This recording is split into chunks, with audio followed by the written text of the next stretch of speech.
नमस्कार छात्रों, आज हम कक्षा 12 हिंदी उसके गाला असाइनमेंट के प्रश्न पत्र जो दूसरा है उसका सॉल्यूशन देखने वाले हैं। तो शुरू करते हैं हम विभाग ए से। नमक की गाड़ियाँ किसकी थी? तो नमक की गाड़ियाँ पंडित आलोपदीन की थी। अकेली कहानी की लेखिका का नाम क्या है? तो आंसर है मनु भंडारी है। तीसरा है, लेखक ने अपना कैसा घर बेचने का विचार किया? तो उसका जो पुश्तैनी घर था वो बेचने का विचार किया। चौथा है, आयोनियम और रेडियम के बीच क्या रिश्ता है? तो पिता पुत्र का रिश्ता है। पांचवा है, सुभाष बाबू का जीवन पथ कैसा रहा? तो उनका जीवन पथ संघर्षमय रहा। छठा है, बुजुर्ग मित्र का जन्मदिन मनाने में क्यों तकलीफ हुई? तो बुजुर्ग मित्र का जन्मदिन मनाने में तकलीफ इसलिए हुई क्योंकि उनका जन्मदिन 1 अप्रैल को हुआ था। सातवां है, गृहिणी क्यों बहुत उद्विग्न थी? आंसर आएगा सी, 12 बजे भी लोग लौटे नहीं थे। आठवां है, लेखक की माँ क्यों रोने लगी? तो घर बेचने के कारण वो रोने लगी। अब है, रचना के साथ योग्य पात्र का जोड़ा मिलाकर लिखिए। अकेली, तो उसमें आंसर आएगा राधा। 10वां है, नमक का दरोगा, तो उसमें आएगा बदलू सिंह। निम्नलिखित प्रश्नों के उत्तर एक एक वाक्य में लिखिए। रेडियम का सहोदर कौन है? तो रेडियम का सहोदर हीलियम धातु है। 12वां, सुभाष बाबू का किससे संघर्ष हुआ? तो ब्रिटेन की सरकार से सुभाष बाबू का संघर्ष हुआ। 13वां है, लेखक क्या भूलना चाहता है? लेखक अपना जन्मदिन भूलना चाहता है। नर के रूप में कौन लीला कर रहा है? नर के रूप में नारायण लीला कर रहे हैं। अब उसके बाद हम देखेंगे 2 वाक्य वाले 2-3 वाक्य हैं, उनमें हमें उत्तर लिखना है। वृद्ध मुंशी जी क्यों फूले न समाये? मुंशी जी के पुत्र अच्छे शकुन से घर से चले थे। चाहते ही चाहते नमक के दारोगा पद पर उनकी नियुक्ति हो गई। अच्छा वेतन और ऊपरी अच्छी आय। वृद्ध मुंशी जी को जब यह सुखद संवाद मिला तो वे फूले न समाये। उसके बाद है, सोमा बुआ ने क्यों अंगूठी बेच दी? तो आंसर है, सोमा बुआ अपने रिश्तेदारों से बहुत लगाव रखती थी। उनके दिवंगत देवर की ससुराल की किसी लड़की की शादी उनके गांव में होने वाली थी।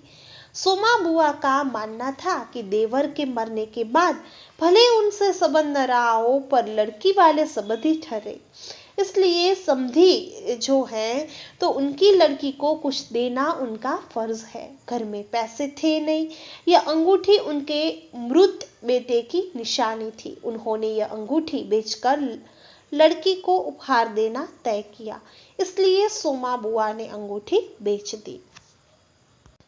उसके बाद है, घर न बेचने के निर्णय के बाद लेखक को कैसा एहसास हुआ?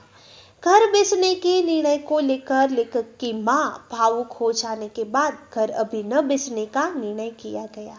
इस निर्णय से लेखक के परिवार वालों की छाती पर से जैसे पत्थर सा हट गया। उसे ऐसा लगा मानो बरसात के बाद खुले आकाश जैसे मां का मुंह देखकर झरझरित कर हंस रहा हो।